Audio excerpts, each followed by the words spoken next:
It's typical for a patient to lose a tooth either from gum disease, a broken tooth, and the differences between someone's motivation to replace a tooth is either functional, meaning they want to chew better, and usually that's a back tooth, or cosmetic, and wanting to replace a front tooth. Typically the advantages of a dental implant are that if you've lost a single tooth, you have a single tooth solution for a single tooth problem.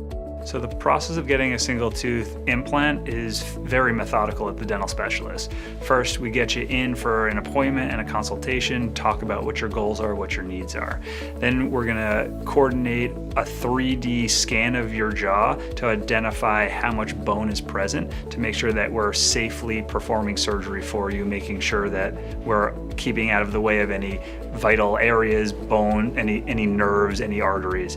After we make sure that everything is going to be safe, we get you in for the appointment and we make a small incision in the gum. We're then able to place this titanium pin below the level of the gum.